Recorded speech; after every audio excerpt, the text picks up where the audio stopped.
This ABC15 flash briefing is sponsored by Sanderson Ford. All roads lead to Sanderson Ford. Hello, I'm Justin Pizzera with your afternoon update from ABC15 Arizona. A Glendale firefighter is in the hospital after battling a large house fire this morning near 59th Avenue and Thunderbird Road.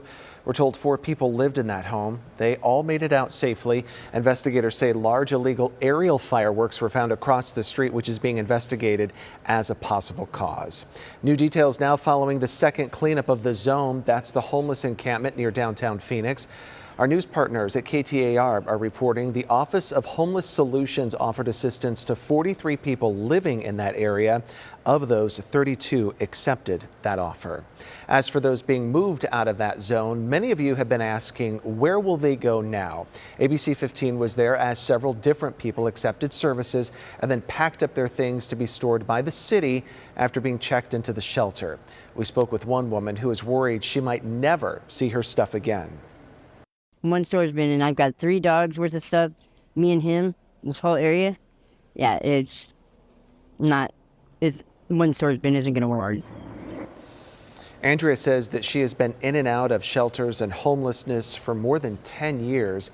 As for those who don't accept services, we're told some are going with family or friends. Others will relocate to other areas. The governing board for the Phoenix Union High School District will vote on whether or not to put regional resource officers into schools. That vote is tonight. According to the board's agenda, these are officers that would be assigned to one of 3 regions within the district, not a specific school. The board rejected a plan to bring school resource officers back last month, but since then, a student at Bostrom High School was arrested for bringing an AR-15 and ammunition on campus. No one was hurt, but the district superintendent spoke about that experience and the need for more safety measures during a recent meeting. By all accounts, you would deem this a success, but also this was a very traumatic day for many of our staff members. We, as I've also shared with the board, we're also fully aware that this has heightened the urgency and fear across our system. So he says they're also exploring other measures like clear backpacks and metal detectors, but today's vote is solely on bringing back those officers. The board can choose to delay the vote as well, but we'll let you know what happens. That meeting does start at 6 o'clock. A busy 8-mile stretch of the I-10 in the West Valley has now been widened to 3 lanes in both directions. ADOT sent us this video right here of the I-10 between Verrado Way and State Route 85. The new lanes are designed to improve safety and overall traffic flow for drivers. There will be a new housing option for some Valley veterans. City leaders in Glendale have a plan to build 50 cottage-style homes near 63rd Avenue and Grand. The homes set for the nearly 8-acre site would be made possible through a partnership between the city and an organization called the Veterans Community Program. They provide shelter to veterans who are experiencing homelessness.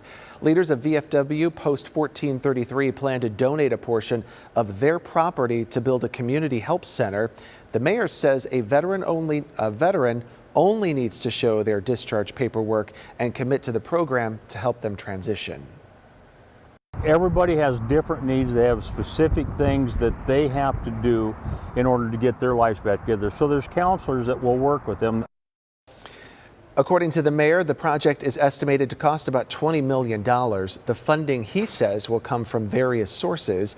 The mayor says a final vote on that project and its groundbreaking should happen before the end of the year.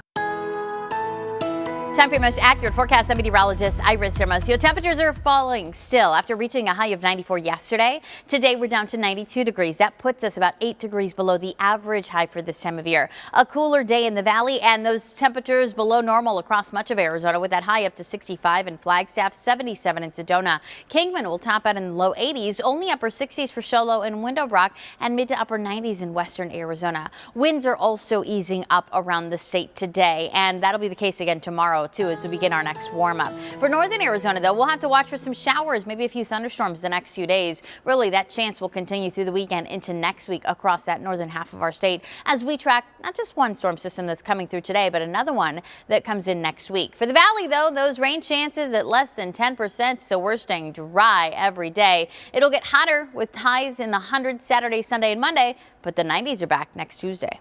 Get another update tonight. Until then, get the latest news, weather, and traffic at abc15.com or by downloading the free ABC15 mobile app. This ABC15 Flash Briefing is sponsored by Sanderson Ford. All roads lead to Sanderson Ford.